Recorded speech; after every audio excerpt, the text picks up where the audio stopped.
mereka itu akan punya kepentingannya sendiri ya. Mereka akan punya kepentingannya sendiri. Kemudian yang kedua, anggota keluarga di bawah sini yang mempunyai kepemilikan. Mungkin mereka ada di akta perusahaan seperti itu. Dan yang ketiga adalah di sini external shareholder. Apakah di dalam bisnis keluarga Bapak Ibu sekalian ada orang luar selain anggota keluarga yang memiliki perusahaan tersebut? Nah, ini adalah external shareholder. Kemudian yang berikutnya yang di bawah, dia bukan anggota keluarga, Ya. memiliki saham dan juga terlibat di dalam struktur organisasi. Ini adalah non-family shareholder in management position. Dan yang ketiga adalah business atau external manager. Ini bukan karyawan, tidak terlibat dalam kepemilikan, namun dia bekerja sama kita. Nah, rata-rata di dalam bisnis keluarga, karyawan-karyawan kita yang bukan anggota keluarga dan tidak memiliki saham, mereka ada di area business atau external manager. Nah, kemudian yang yang keenam ya adalah family member in management position. Biasanya ini anak-anak yang lagi belajar bagaimana mengelola bisnis tapi belum menjadi pemilik saham gitu kan, Oh, atau sepupu atau om atau tante yang dipekerjakan di dalam bisnis keluarga, ya. namun mereka bukan pemilik dari bisnis keluarga itu. Itu adalah family member in management position. Sedangkan yang di tengah ini yang punya peranan sangat sentral terhadap bisnis keluarga. Karena dia adalah keluarga, Ya. ada di pemegang saham dan juga ada di struktur organisasi. Maka mereka yang berada di area sentral ini harus betul-betul belajar bagaimana menjembatani komunikasi tadi ya yang Weni maksudkan antara aktor-aktor lain yang ada di dalam lingkaran ini. Jadi teknik kita dalam berkomunikasi ataupun menjembatani antara aktor-aktor itu berbeda satu sama lain. Baik. Nah, kemudian dari Three Circle Model of Family Business inilah Bu Asri atau Dr. Asri, ini adalah bagaimana kita mengelola ya, nanti saya akan kembali. Dr. Asri mengembangkan tadi yang saya jelaskan tentang Family Business Health Index. Jadi sebenarnya kalau kita paham bahwa di dalam bisnis keluarga itu ada 3 kelompok dan kalau didetailkan ada 7 kelompok stakeholder, orang yang punya kepentingan, Betul. maka kita bisa menyusun strategi how to handle them. Ya. Seperti itu. Nah, untuk mengetahui kesehatan tadi bisnis keluarga, maka ini kita membuat Family Business Center of Indonesia dia oleh Dr. Asri membuat apa sih yang di-concern sama para owners ya. Tadi saya kembali, orang yang punya saham, dia concern-nya apa sih? Ya. Concern-nya dia adalah tentang financial biasanya, expectation. Kemudian tentang succession dan continuity. Dan apakah organisasi itu dikelola secara profesional. Itu adalah orang-orang yang tadi masuk kategori ownership atau memiliki saham di dalam bisnis keluarga tersebut. Ya. Nah, sedangkan mereka yang terlibat dalam struktur organisasi atau manajemen, perspektifnya dia berbeda terhadap bisnis keluarga. Jadi kayak bisnis keluarga itu kayak bola gitu ya, Wen, dan Yes. tergantung ada di sisi mana, maka perspektif dan concern kita itu akan menjadi berbeda satu sama lain. Nah, kalau kita punya concern yang berbeda, maka cara kita berkomunikasi kan juga jadi berbeda ya. Ya, betul. Nah, di dalam bisnis perspektif ini, bagaimana orang-orang yang karyawan, profesional, keluarga maupun non anggota keluarga yang bekerja di perusahaan kita, maka mereka concern-nya terhadap bisnis strategi. Apakah perusahaan ini ada strategi yang jelas, jangka panjang, jangka pendek, jangka menengah? Kemudian performance matrix, apakah mereka bisa dinilai KPI-nya, Kinerjanya. kinerjanya? Kemudian apakah perusahaan itu dikelola secara profesional, professional management, Ya. SOP-nya, bisnis prosesnya gitu ya. Dan Ya. yang terakhir, apakah perusahaan itu punya kemampuan untuk beradaptasi dan melakukan inovasi.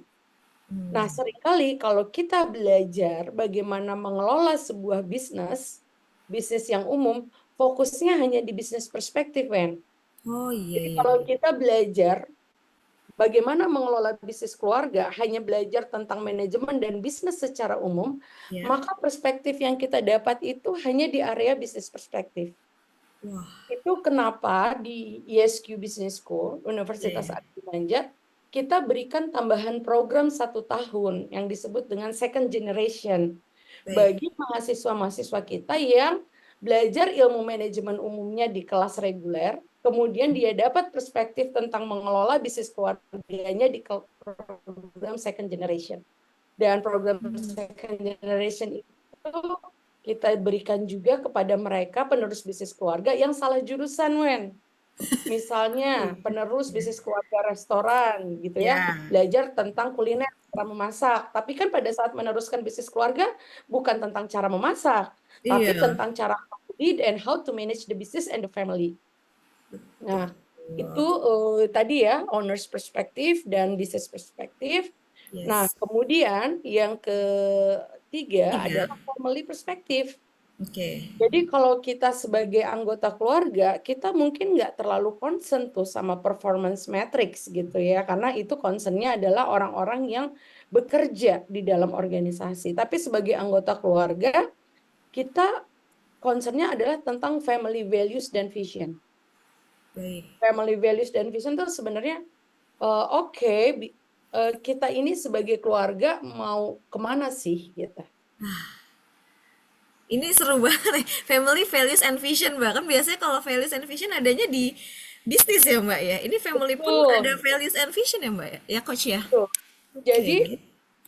kalau rata-rata organisasi atau bisnis keluarga, pada Ya. saat bicara values dan vision pasti konteksnya tentang bisnisnya gitu loh, Wen. Iya, betul, betul. Padahal itu juga penting untuk menyusun apa yang namanya family values dan vision. Karena sering kalau kita sebagai keluarga punya visi sebagai keluarga ya, Wen. Iya, iya, Menarik iya. waktu kemarin kita mendampingi salah satu bisnis keluarga, akhirnya mereka punya visi adalah sukses di dunia, bahagia di akhirat bersama sampai ke surga gitu. Wah, Masya Dan Allah. itu dirumuskan dalam sebuah workshop yang diikuti oleh semua anggota keluarga, sehingga kalau di dalam risetnya, Wen, Iya, kalau iya. kita punya visi yang jelas sebagai sebuah keluarga, pada saat nanti kita mengalami sebuah konflik, maka Iya, kita akan kembali kepada visi dan values itu. pasti. Nah, tadi Weni bicara tentang bagaimana memastikan komunikasi di dalam anggota keluarga. Itu Ya. kenapa kita harus punya values. Sehingga nanti ada namanya code of conduct. Code of. Menarik kan? Code Iya, of iya, iya. conduct family loh, Wen. Kayak di kayak di bisnis ya Mbak ya. Iya. Jadi ada code of conduct juga baik-baik. Apa tuh Mbak? Menarik banget nih Jadi Kak. code of conduct of family, seringkali kan keluarga itu kayak terjadi salah paham ya. Salah satu Ya, isu terbesar dalam bisnis keluarga itu adalah komunikasi. baik. Nah, bagaimana dengan values dan code of conduct kita mengatur bagaimana etika dalam berinteraksi dan berkomunikasi antar anggota keluarga.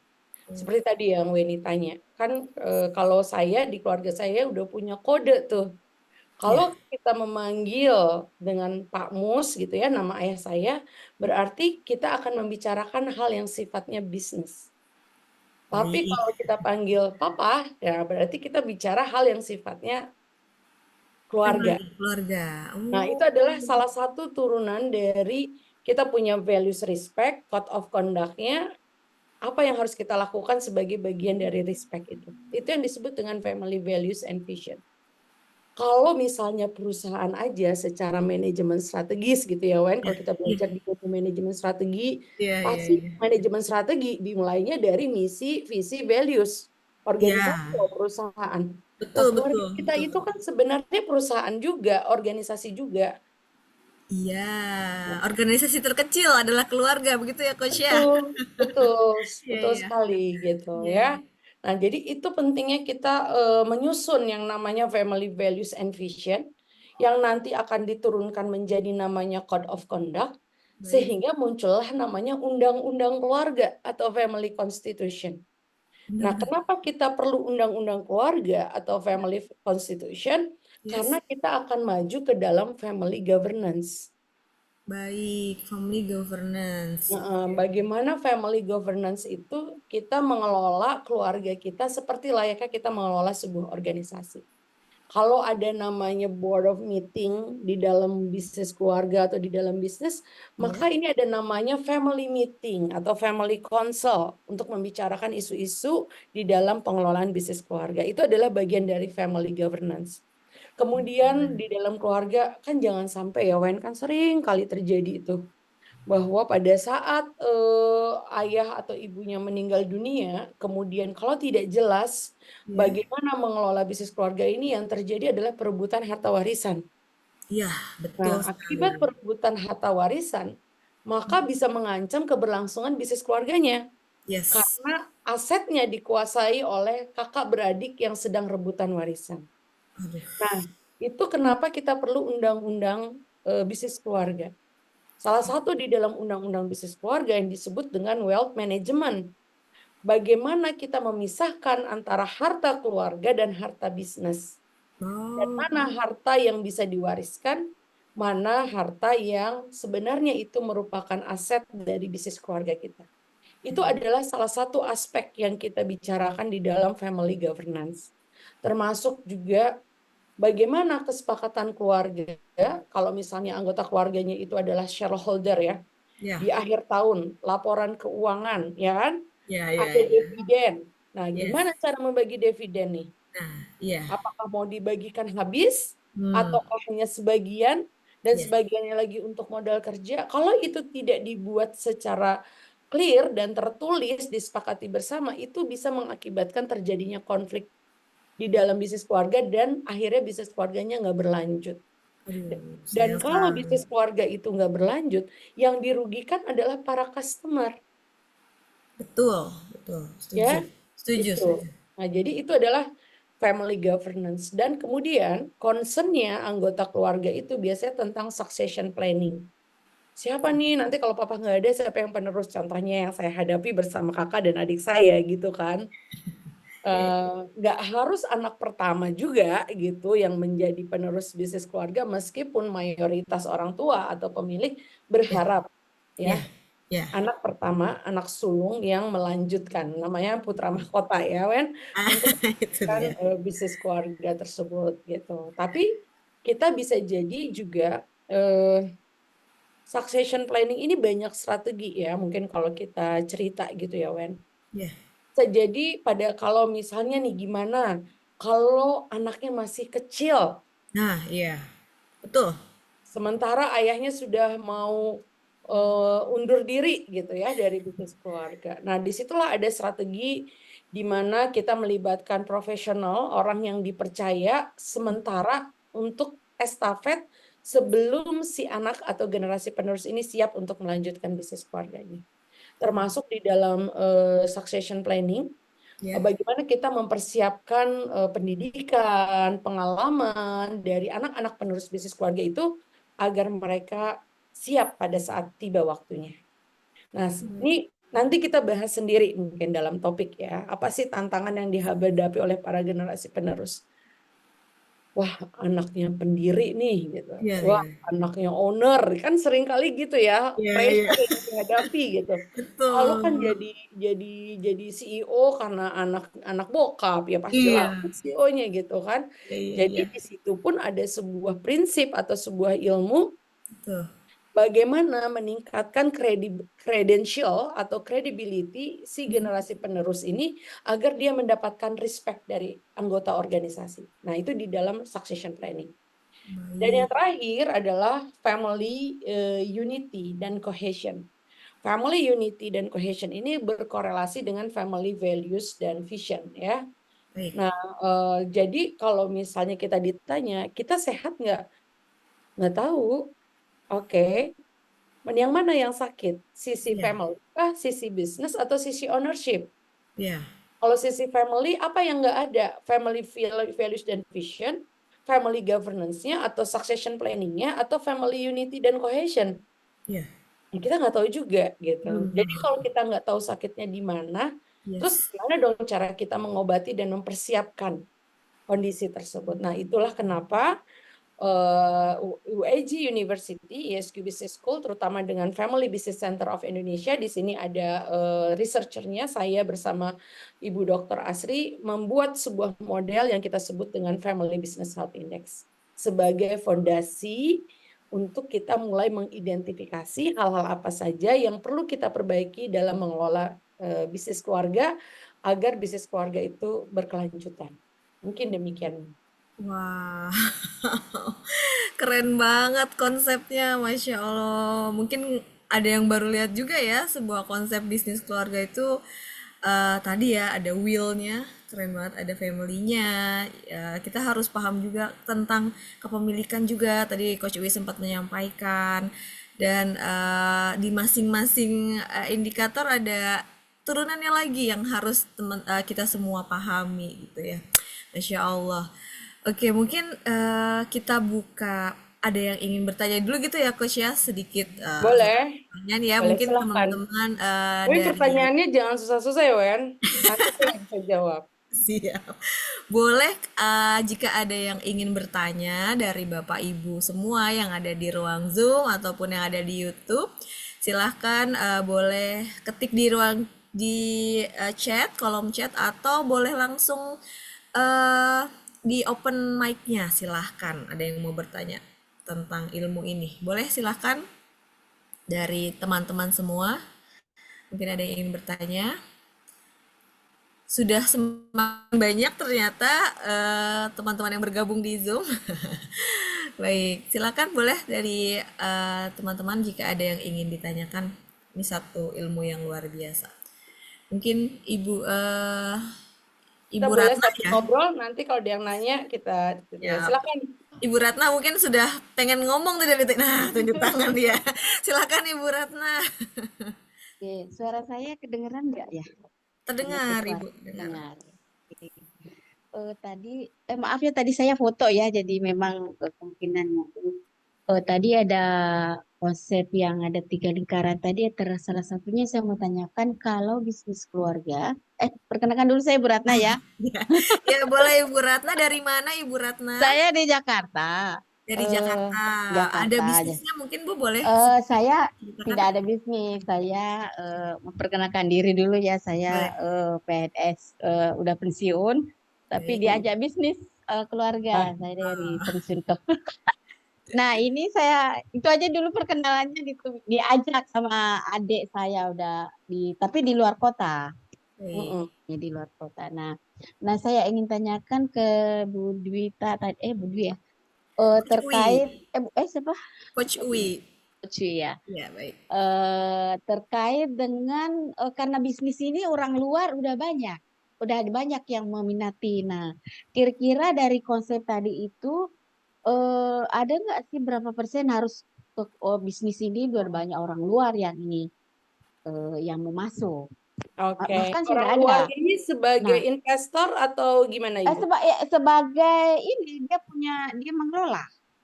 Dia cabang Mm, dia kebetulan kebetulan adik kandung saya itu ngelola makanan. Nah, di mm-mm, daerah di Industri Makassar. Jadi sudah mm-mm, ada yang ini karena memang tidak ada keluarga yang mau, belum ada mm-mm, yang ini. Jadi orang lain melirik. Nah, mm-mm. kira-kira ada Baik, nggak pertanyaan saya? mm-mm. Kira-kira ada konsep nggak berapa persen atau nggak tahu saya dari konsep ya. Itu barangkali dulu ya Ya, perkenalannya. Terima kasih. oke, Waalaikumsalam baik. warahmatullahi wabarakatuh ya.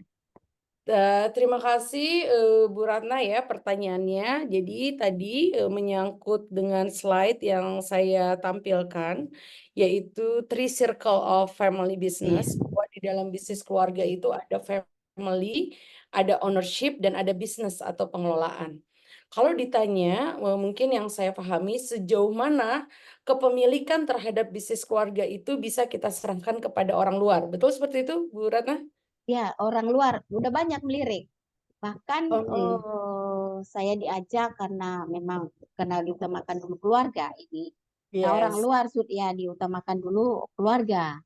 iya, Jadi betul. tapi sudah ada yang ini yang punya itu dia dia mengelola sendiri.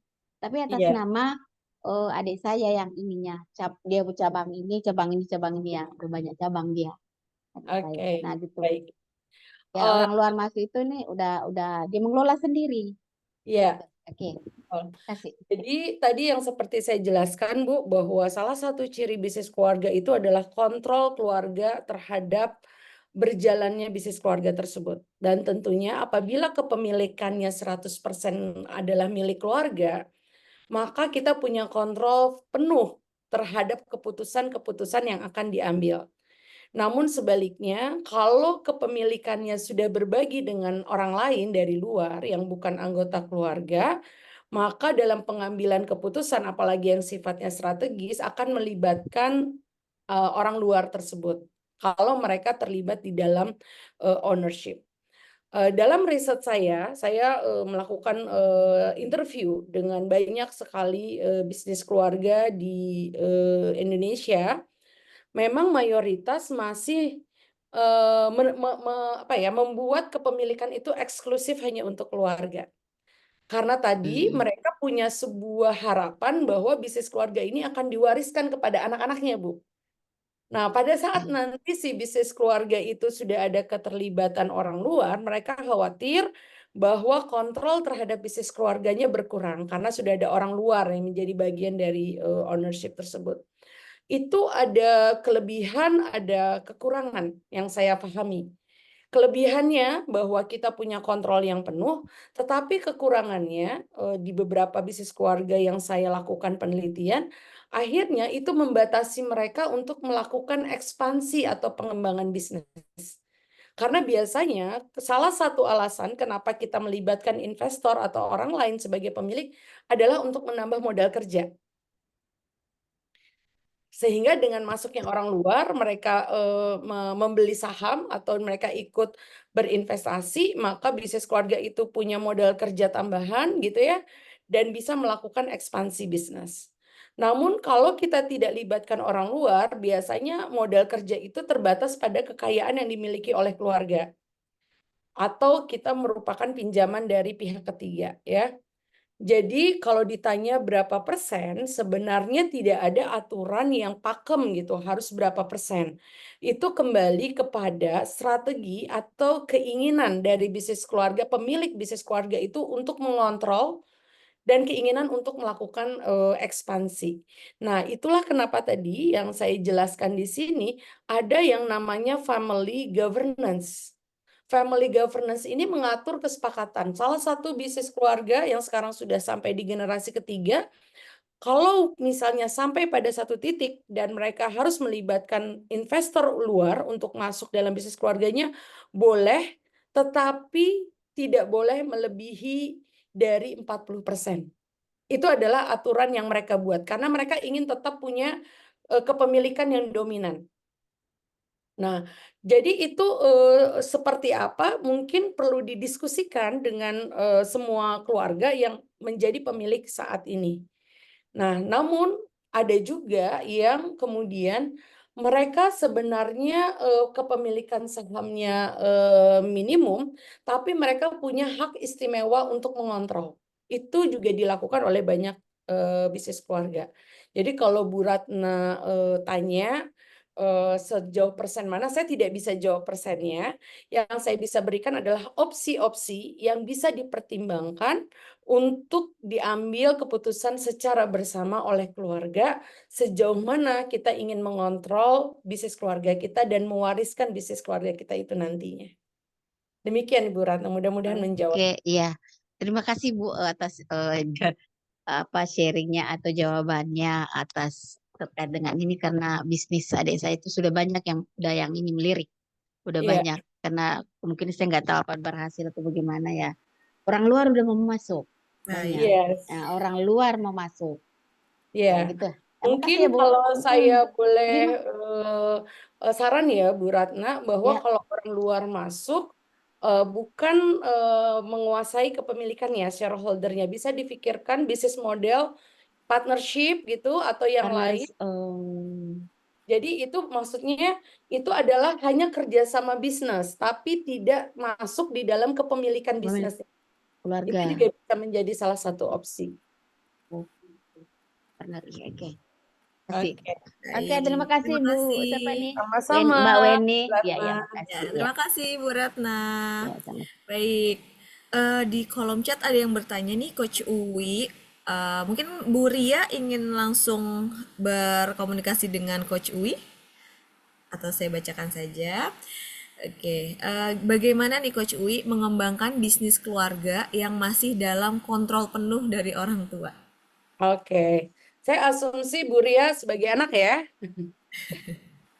Oke Bu Ria, terima kasih pertanyaannya bahwa ini adalah tangisan umum ya yang sering terjadi disampaikan oleh para penerus bisnis keluarga.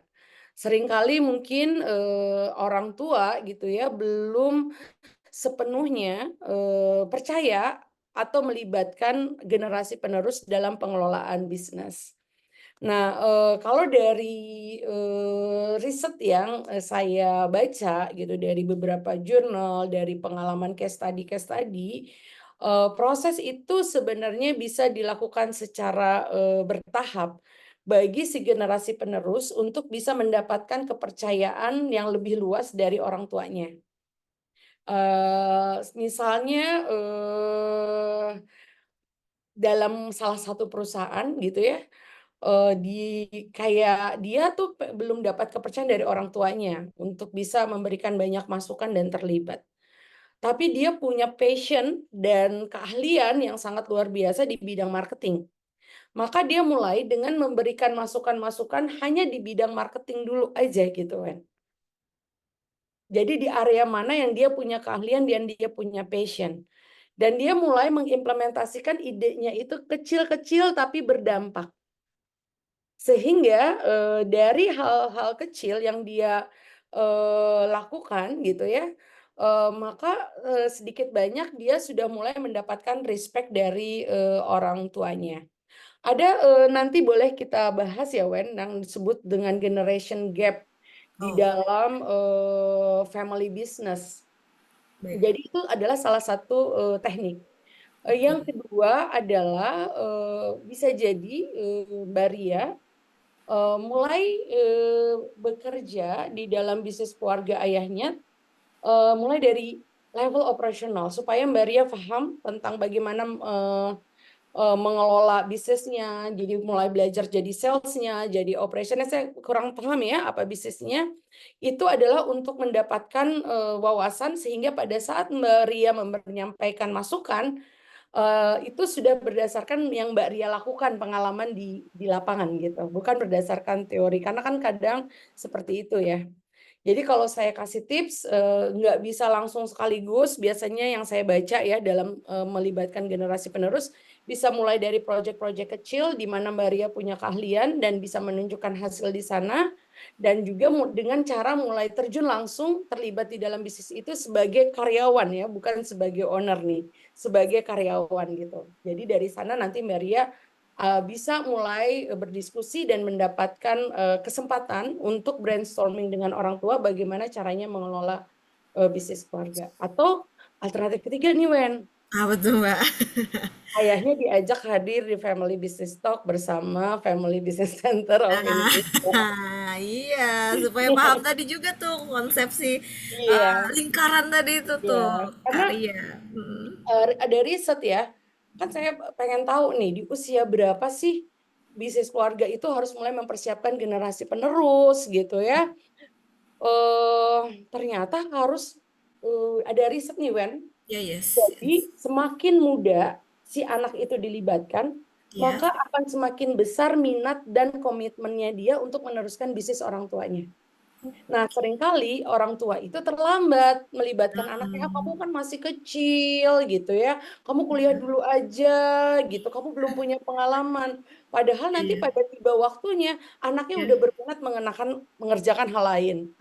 Atau dia justru tidak punya kesempatan belajar yang cukup untuk belajar dari ayahnya, karena sumber Oh, dari orang tuanya gitu. iya, iya, Jadi iya. mungkin itu kalau ada orang tua di sini yang hadir, bahwa berikanlah kesempatan untuk generasi penerus. Semakin mudah Bapak Ibu melibatkan mereka di dalam bisnis keluarga, maka akan semakin besar tumbuh minat mereka untuk melanjutkan bisnis keluarganya. Gitu, Wen.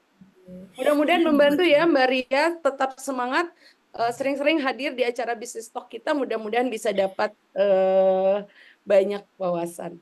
Baik, siap. Keterlibatan nih Coach Uwi tadi menarik. Keterlibatan yang seperti apa tuh yang bisa dilakukan seorang generasi pertama, generasi kedua di dalam bisnis keluarga? Tadi yang sedini mungkin, terlibat yang macam apa sih? Kayak apa contohnya mungkin ada Coach Uwi? Oke. Di salah satu misalnya kalau kita masih punya anak kecil gitu ya, usia SD, SMP gitu ya, SMA, ya mungkin kalau mereka terlibat dalam bisnis keluarga ya mereka belum bisa bekerja.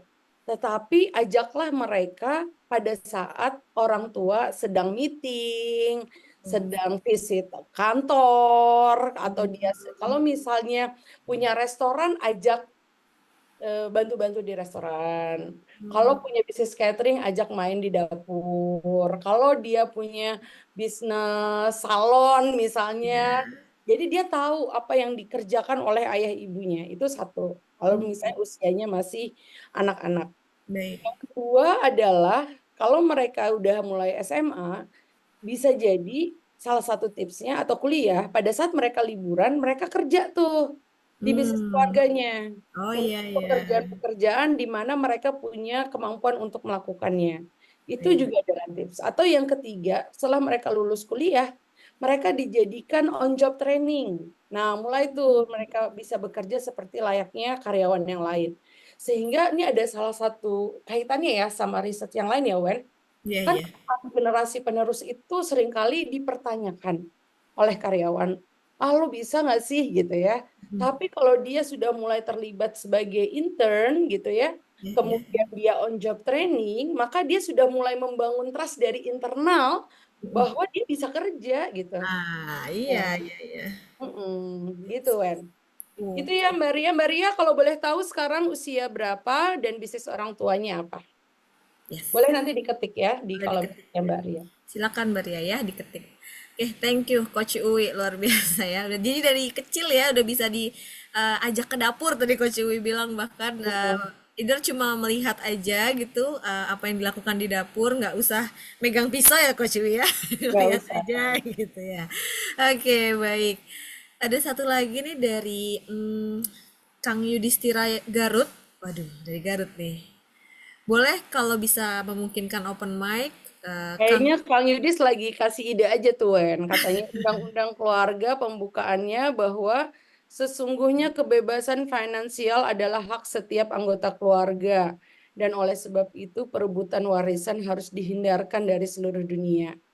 Atas berkat rahmat Allah, didorong semangat berwirausaha supaya berkehidupan bebas finansial yang berdasarkan pada kesejahteraan keluarga, perdamaian keluarga, dan keadilan keluarga. Nah, ini ya kalau kita baca, maka kemungkinan values keluarganya Kang Yudis itu adalah perdamaian, keadilan, dan kesejahteraan. Nah, karena itu pembukaannya seperti itu ya. Jadi kalau kita sudah punya values tadi, Wen, Yes. family values itu kan menjadi pagar bagi keluarga, apa yang boleh, apa yang enggak. Yes. Nah, maka itu bisa mempengaruhi, sekali lagi ya, saya mau share tadi Baik, yang salah satu slide. silahkan Coach. Share. Nih, jadi kalau kita punya family values dan vision, kayak tadi ya, Kang Yudis, misalnya values-nya adalah keadilan, perdamaian, kesejahteraan gitu ya, maka si values itu akan mempengaruhi bagaimana cara kita mengelola our family. Kita nggak boleh misalnya pecah keluarga karena masalah warisan misalnya. Karena Baik. apa? Values kita adalah kohesif.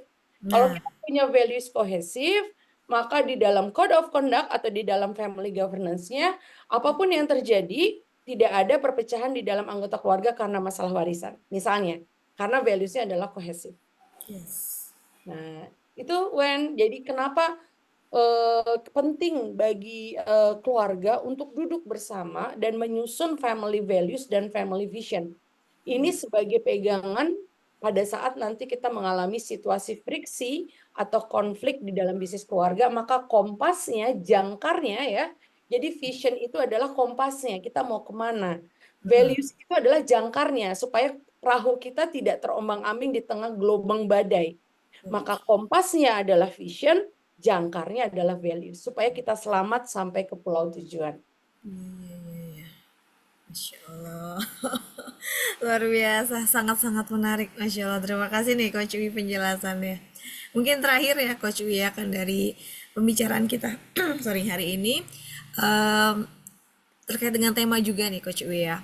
Jadi bagaimana sih Coach Uwi kita bisa menciptakan fondasi yang kuat agar bisnis keluarga kita tuh bisa bertahan, bisa survive, melewati sampai bergenerasi-generasi. Oke, baik. Ini saya mau sharing, Wen ya, karena sebenarnya ini adalah riset saya untuk doktoral, karena saya dokternya spesifik banget, doktoral di bidang family business ya.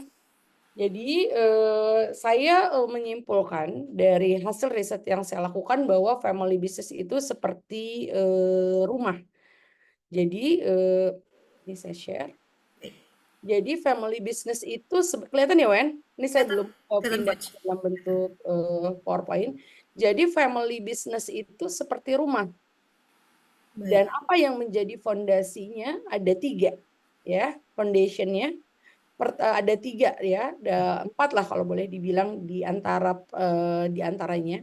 Baik. Pertama adalah family's belief system. Apa yang kita yakini. Di sini termasuk kayak nilai-nilai keagamaan, religi yang kita pahami, bagaimana visi kita, itu ada di dalam family belief system. Apa yang kita yakini tentang bisnis kita dan tentang keluarga kita.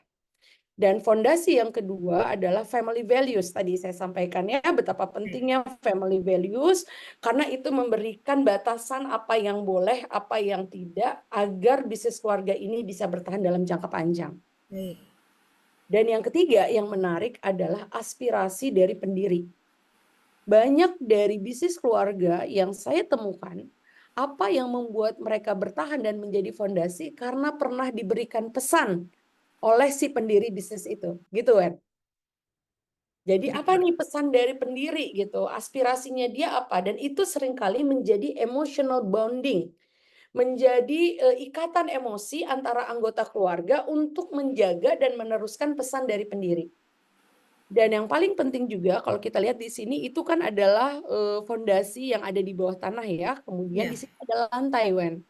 Baik, baik. Lantai itu disebut dengan family professionalism. Bagaimana anggota keluarga mampu bersikap dan berperilaku yang profesional, secara profesional, itu akan menentukan fondasi kekuatan dari si bisnis keluarga. Kalau anggota keluarga sudah mulai kehilangan profesionalismenya Baik. dalam mengelola bisnis keluarga, maka ini akan membuat bisnis keluarga itu runtuh. Ya, dan ini yang lain adalah the practice, bagaimana kita harus punya perseverance. Perseverance itu kegigihan, resilience itu juga tahan banting, kemudian prudence, kehati-hatian, learning, selalu belajar, dan networking, membangun networking. Kalau si fondasi ini kita bangun dan tiang ini kita perkuat, maka kita bisa menghasilkan triple bottom line, keuntungan yang bukan hanya secara finansial, tetapi dampak terhadap lingkungan, yaitu dengan stakeholder satisfaction, dan brand equity atau kekuatan brand, yang akhirnya mendatangkan market, mendatangkan profit secara berkelanjutan. Itu yang disebut dengan family business sustainability. Jadi kalau secara umum, the real foundation of family business adalah families, the belief system, atau salah satunya adalah vision, the family values, bagaimana nilai-nilai dalam bisnis keluarga tersebut, founder aspiration, dan family professionalism. Demikian mungkin yang boleh saya sampaikan, mudah-mudahan bermanfaat. Insya Allah kita ketemu lagi Sabtu depan ya Wen, kita bikin family Insya Allah. Siap. business talk tentang bisnis keluarga. Oh iya, Baik. ini ada pertanyaan dari Tirda. Ibu Tirda Sari. Yes. Apakah konsep FBHI yang ada lingkaran-lingkarannya dan konsep rumah ini ada artikelnya untuk disitasi. Salam kenal, saya juga sedang penelitian tentang bisnis keluarga. Semangat Ibu Tirda. Ibu Tirda, kalau untuk Terima kasih. kalau untuk kita sesama pejuang disertasi nih soalnya Bu Tirda ya. Iya, betul Mbak, sama. Kalau yang Family Business Sustainability House, saya belum membuat artikel publikasinya karena saya belum sidang akhir dari penelitian saya. Namun untuk yang Family Business House-nya sebenarnya saya sudah punya, sudah saya hakikan. Jadi nanti saya akan berikan informasinya, saya akan berikan dokumen ini tentang penjelasan tentang Family Business Sustainability House buat Ibu Tirda. Dan Dr. Asri silahkan boleh dijawab tentang konsep FBHI-nya. Ini adalah Saya boleh tanya sedikit, boleh, mumpung boleh. masih ada di gambar rumah ini. Kebetulan kalau yang tadi boleh ini lagi, boleh ditampilkan dilihat ya. yang gambar Ya. rumah itu ya. Karena relevan dan juga kayak apa ya, mencakup banyak hal tentang bisnis keluarga. Nah, kalau di penelitian saya itu saya mau mencoba menguji variabel family harmony. Family harmony terhadap bagaimana pengaruhnya ke bisnis keluarga performance ya. Nah, kemudian kalau di rumah ini kira-kira kalau family harmony itu posisinya ada di mana ya, Bu Dwitya? Makasih. Family harmony sebenarnya dia adalah kontradik dari family professionalism, Bu. Kalau kita terlalu harmoni, akhirnya kita sulit untuk berperilaku profesional. Jadi keseimbangan harmoni dan profesionalism itulah yang saya sebut di sini sebagai family professionalism. Nah, kalau teori dasar, sebenarnya ini teori dasarnya nanti boleh saya sharing, Bu, dari kata Buntra. Jadi kata Buntra itu sebenarnya kan saya teori dasarnya tentang sustainability. Sustainability, kemudian corporate sustainability, di mana dalam corporate sustainability itu dalam teori yang saya jadikan underpinning teori saya, dia tidak menggunakan teori itu spesifik untuk bisnis keluarga. Pada saat saya uji coba si teori itu di dalam konteks bisnis keluarga, maka muncullah aspek-aspek yang ada di dalam foundation ini yang membedakan antara corporate sustainability yang non bisnis keluarga dengan bisnis keluarga. Jadi kalau Ibu tanya dalam pemahaman saya yang Ibu maksud dengan family harmony adalah bagian dari family professionalism tersebut. Di sini kan profesionalisme adalah keahlian, kemampuan untuk menilai dan perilaku yang santun dari seseorang yang terlatih untuk menyelesaikan tugas serta tanggung jawabnya secara baik. Nah, dalam family professionalism saya, sebenarnya nanti ada faktor yang mendukung dan ada faktor yang membuat itu lemah. Salah satunya adalah budaya ewuh pakewuh atau harmoni di dalam bisnis keluarga itu bisa mempengaruhi family professionalism. Mungkin itu, Bu Tri? Baik, terima kasih Bu penjelasannya. Jadi nanti bisa minta ini ya. Ininya kalau ini udah bisa dipakai apa? Boleh, Haki boleh. ini. Oh iya, Boleh. nanti saya mohon di-share ya, Bu ya. Iya, Terima baik. kasih banyak. Sama-sama. Baik, terima kasih Bu atas ternyata seru ya meneliti tentang bisnis keluarga ya Ibu Tirda Sari ya. Iya, seru-seru pusing ya. Terus Kayaknya seru nonton drama Korea, Wen. Ah, bener banget. Jadi kalau nonton drakor kita malah nganalisis ya Bu ya. Iya, Nangis. betul kan. baik, Oke, terima tadi Bu kasih. Asri juga mau Ya. Dr. Asri yang membuat 3 lingkaran FBHI, boleh dikasih tanggapan pertanyaannya Bu Tirda Sari, Bu Asri, monggo Ya. silakan. Silakan, Dr. Asri. Baik, terima kasih. Tadi yang ditanya itu jurnal-jurnalnya ada atau enggak ya? Sebenarnya ada jurnalnya. Jadi family business termasuk, kalau menurut saya sih teorinya termasuk baru ya, karena baru muncul tuh 1980-an. Jadi sebelum 1980 tuh family business itu tidak masuk ke dalam kategori artikel tertentu gitu. Jadi bisnis itu dianggap masih satu kategori aja bisnis gitu Bu. Jadi semenjak tahun 1981 baru tuh ada kategori family business tersendiri. Itu mungkin juga bisa dimasukkan ke dalam literatur tuh kalau yang lagi disertasi. Iya, Jadi Bu, terima sejarahnya kasih. seperti itu. Nah, baru tahun 1982 tuh muncul yang pertama kali dari Tagiuri sama and Davis. Jadi Tagiuri and Davis walaupun lingkaran tiganya itu kan tahun berapa ya? 90-an ya. Tapi Tadinya pertama dua, kali Bu. muncul Dia itu bivalen attributes. eh, yang Bivalen bivalen yang attributes. dua, baru dua lingkaran itu tahun 1982, Bu. Nah, baru nanti ada kemajuan. Tapi tadi saya sudah share ke Mbak Weni ya, apa jurnalnya nanti boleh nanti di-share ke Ibu supaya mungkin untuk ini ya, untuk risetnya gitu, Bu. Baik, terima kasih banyak, Bu. Gitu, Bu. Jadi awal pertama kali kenapa ada tiga itu tuh karena memang isu awalnya itu adalah suksesi. Isu awalnya suksesi, kemudian muncul ada istilah ownership. Jadi namanya stewardess teori lah namanya ya istilahnya. Nah, tapi kalau yang sekarang nih kalau kita cari jurnal-jurnal tentang family business itu fokusnya pertama ke woman ya biasanya, ke kepemimpinan wanita. Yang kedua adalah ke inovasi. Itu mungkin itu yang bisa di apa sampaikan. Jadi ada anggapan bahwa family business itu sulit berinovasi. Nah, itu yang sedang lagi banyak diteliti lah. Begitu, Bu.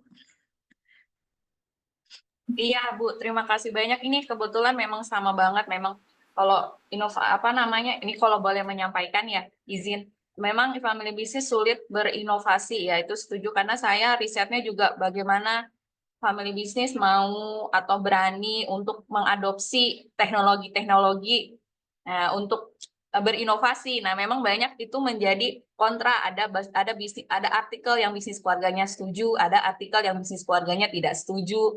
Nah, itu menarik untuk diteliti. Terima kasih ya, Ibu. Ya, Bu. Nanti kalau butuh artikel jurnalnya saya bagi, Bu. Iya, butuh banget. Masya Allah. Berbagi ini ya, jurnal ya. Terima kasih Dokter Asri. Baik. Oke. Baik, terima kasih Bapak Ibu semua yang sudah hadir di diskusi keren kita di pagi hari ini. Oh, nih ada Kang Yudis katanya 1982 baru lahir di bulan Juni gitu. Lebih muda dari teori bisnis keluarga ya, Kang Yudis ya. Ingin menunjukkan. Baik, terima kasih atas obrolan meaningfulnya dari Coach Uwi. Insya Allah kita akan apa namanya berbincang untuk ngobrol-ngobrol tentang family business lagi nih, Bapak Ibu semua yang ada di sini. Insya Allah setiap minggunya di hari Sabtu kita akan ngobrol-ngobrol terkait family business dan segala macam yang ada di dalam family business tadi ya. Oke, izin saya sharing sedikit terkait family business Center of Indonesia. Baik, untuk sebagai teman-teman ketahui bersama bahwa saat ini di ISQ Business School kami ada Family Business Center of Indonesia dengan tagline Fostering Growth and Legacy. Baik. Jadi seperti tadi ya sudah disampaikan oleh Coach Uwi bahwa di sini adalah gambaran secara besarnya lah ya terkait dengan Family Business Outlook, bahwa tadi kontribusi bisnis keluarga terhadap PDB itu sangat besar dan sangat impactful untuk sebuah negara, sebuah terutama Indonesia, karena bergantung juga nih pada family business. Dan faktanya Bapak Ibu semua bahwa di 60% jumlah bisnis keluarga dimiliki oleh family business di Indonesia. Jadi ada 60% perusahaan besar di Indonesia punya bisnis family business gitu. Dah. Tapi dari bisnis keluarga tersebut sekitar 30% bisnis keluarga yang bertahan saat ini beralih dari generasi pertama ke generasi kedua. Nah, dan ini angka yang cukup harus dijadikan concern dan poin kita semua Bapak Ibu supaya mungkin bisa ditingkatkan kembali ya dengan awareness dari family business bahwa bisnis keluarga di generasi ketiga itu hanya 9% yang turun atau transisi dari generasi kedua ke generasi tiga. Jadi inilah awal yang mendasari kami bagaimana adanya FB Family Business Center of Indonesia. Terus tantangannya apa nih? Tantangannya salah satunya adalah succession planning gitu untuk bisnis keluarga. Hanya 34% dari bisnis keluarga di Asia sudah mengidentifikasi penerus, sudah ada identifikasinya, tapi hanya 11% dari bisnis keluarga ini yang punya rencana suksesi secara formal. Jadi nggak ada rencananya gitu ya. Cuma 11 nih yang benar-benar terkonsep secara formal untuk suksesinya. Jadi kurangnya perencanaan ini seringkali menjadi penyebab ketidakstabilan saat peralihan kepemimpinan antar generasi. Dan untuk tujuan jangka panjang terpenting dari sebuah bisnis keluarga dalam 5 tahun ke depan hingga 2035, yang pertama 78% menciptakan dividen untuk anggota keluarga tentunya. 76% melindungi bisnis sebagai aset keluarga yang paling penting, dan 76% untuk menciptakan warisan itu ya. Jadi adalah tujuan jangka panjang yang terpenting dari sebuah bisnis keluarga dalam 5 tahun ke depan. Baik, selanjutnya inilah kami dari Family Business Center of Indonesia. Kami memiliki visi menjadi pusat keunggulan bisnis keluarga Indonesia untuk mewujudkan peradaban emas. Dan misi kami ada 3. Yang pertama, kami adalah pusat pengembangan bisnis keluarga yang menyediakan jasa training, coaching, consulting, dan riset melalui keseimbangan spiritualitas, kreativitas, dan intelektualitas. Yang kedua, misi kami menjadi mitra bagi bisnis keluarga untuk tumbuh, berkelanjutan, dan berdampak bagi masyarakat. Dan terakhir, misi kami berjuang menginspirasi bisnis keluarga untuk mewujudkan peradaban emas. Jadi yuk bareng-bareng teman-teman semua, Bapak, Ibu, Mas, Mbak yang ada di sini, kakak-kakak, kita unggulkan bisnis keluarga yang ada di Indonesia. Jadi sebagai salah satu bagian upaya kita untuk bisa memberikan layanan kepada seluruh bisnis keluarga yang ada di Indonesia, kami punya 3 program. Ada Second Generation Program, yang kedua ada Family Business Health Index, yang tadi disampaikan Coach Uwi dan digaungi atau dinaungi oleh Dr. Asri sebagai penelitinya khusus untuk Health Index. Dan yang terakhir ada Consulting, Strengthening the Foundation of Family Business, untuk penguatan dari fondasi family business. Kita memberikan juga konsultasi. Untuk kontak selanjutnya sudah diberikan di kolom chat, bisa kontak ke Kania atau juga ke saya. Baik, terima kasih semuanya atas sesinya pagi hari ini, luar biasa. Banyak insight yang kita dapatkan dari Coach Uwi dan juga diskusi dari seluruh yang ada di sini. Kami ucapkan terima kasih atas kehadirannya. Ada Ibu Ratna, Ibu Tirda Sari, Pak Haryas, ada Pak Wira, Ibu Dining, Ibu Evi, Bapak Joko, Pak Halim Kala, ada Pak Syaiful Abdullah, Triwiyadi. Waalaikumsalam. Mbak Ria tadi juga sempat ngobrol bahwa dia bisnis keluarga. Pak Demang, Bu Lia, Pak Jolin, Pak Andri Falas, Pak Bayu, Kang Yudis, dan Bu Nurjanah ya. Baik, terima kasih semuanya atas sesi pagi hari ini.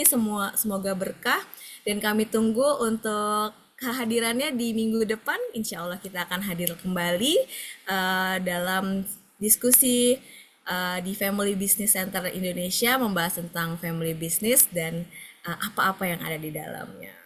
Demikian dari saya, terima kasih banyak Coach Uwi, luar biasa sesinya hari ini. Terima kasih, sampai ketemu minggu depan ya. Kita bahas topik yang lain tentang bisnis keluarga dan boleh diajak rekan dan teman-temannya yang lain.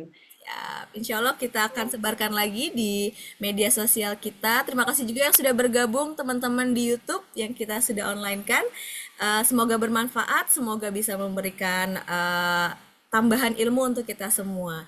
Boleh kita tutup teman-teman semua dengan membaca hamdalah.